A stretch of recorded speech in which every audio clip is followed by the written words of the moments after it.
Welcome to the College Investor Audio Show, where we talk about the biggest issues impacting millennial money, from student loan debt to side hustles to building wealth. We will show you how to get out of debt so that you can build real wealth for the future. Yeah, this stuff gets pretty confusing. That's why we're dealing with it today on the College Investor Audio Show. Capital gains tax brackets for 2020, what they are, and their rates. So there are two capital gains tax categories, short-term and long-term capital gains tax brackets.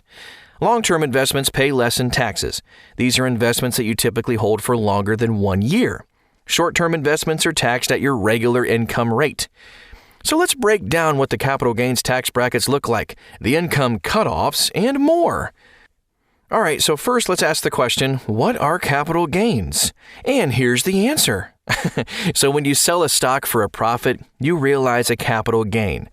Basically, when most assets are sold for a profit, a capital gain is generated. Profits or gains are taxable, of course. How much you'll pay depends on a number of factors, including the current tax brackets, which change periodically. Personal assets and investments are called capital assets. This includes your home, car, investments, recreational vehicle, and more.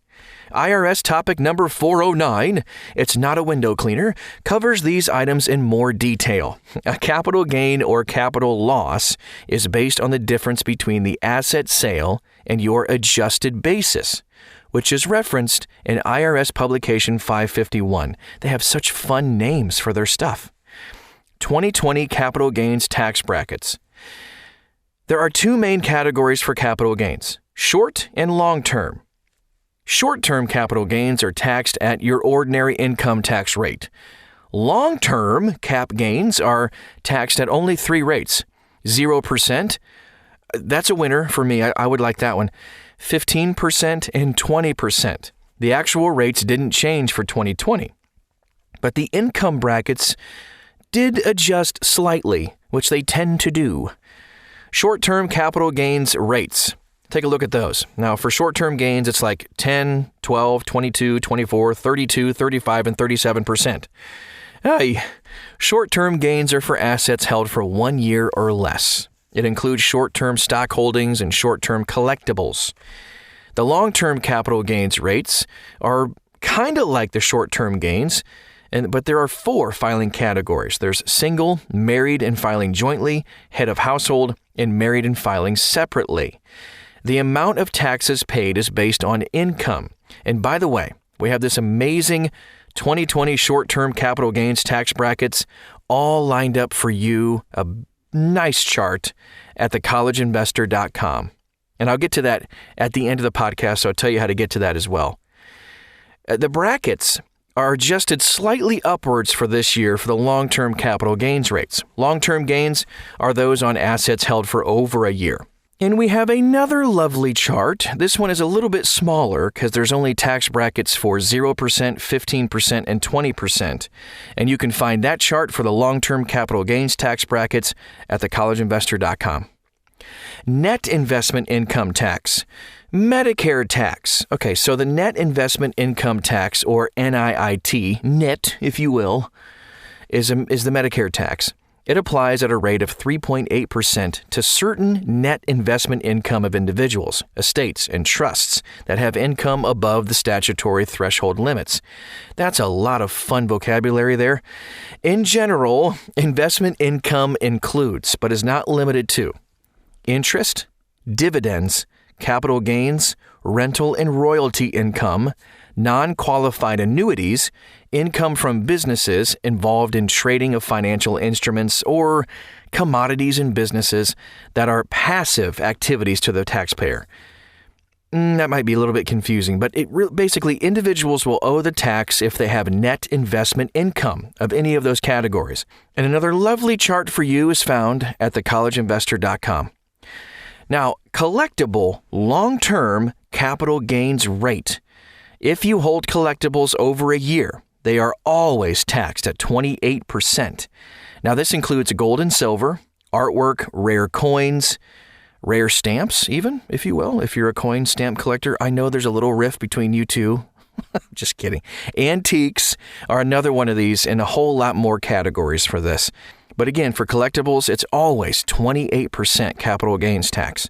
All right, now, so let's do some calculating a little bit here as the best we can on a podcast, but how to calculate capital gains and losses.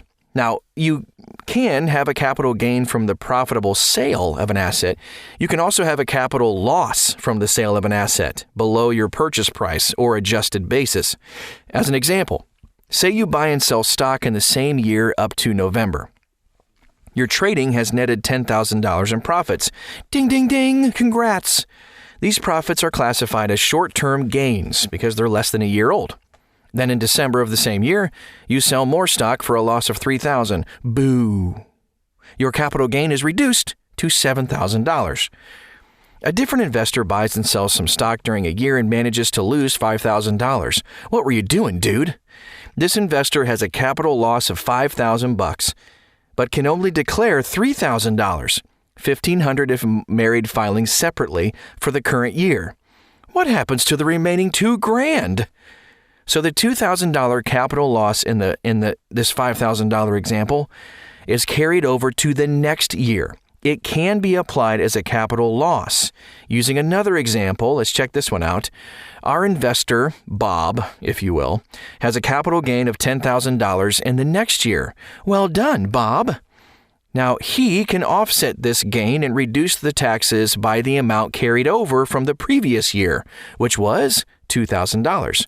So, the new capital gain for Bob is then $8,000. Not too shabby.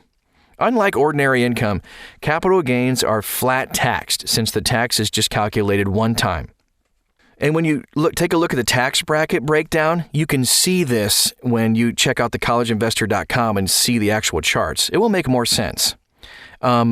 If you are single and make a $45,000 capital gain, by the way, your long-term capital gains tax bracket is 15%. So you will then pay $6,250 or, $45,000 times 0.15 in taxes on this particular gain.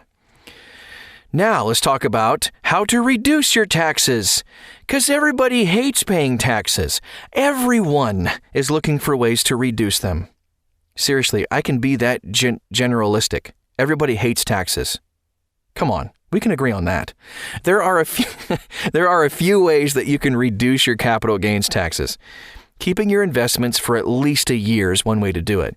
If you hold your investments for at least 1 year before you sell them, you'll be able to take advantage of long-term gains. You can use a robo-advisor. They've become very popular. We've done multiple podcasts and have tons of reviews on these, by the way, too.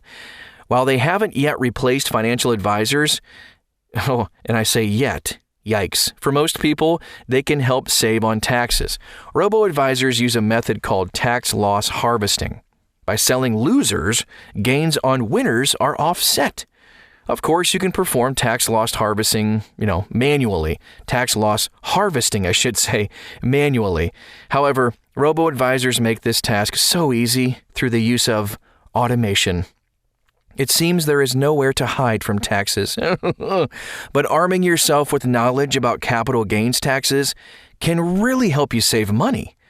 We've already seen a few practical tips. Your accountant is likely to have more. We do love real people accountants, by the way, not just robots. Ask your accountant questions throughout the year so you can get set up for maximizing capital gains tax reductions. Okay, so that's all we have today. I realize some of that stuff could be a little bit confusing, so you can actually see it in writing and all of the different charts and a bunch of resources at thecollegeinvestor.com.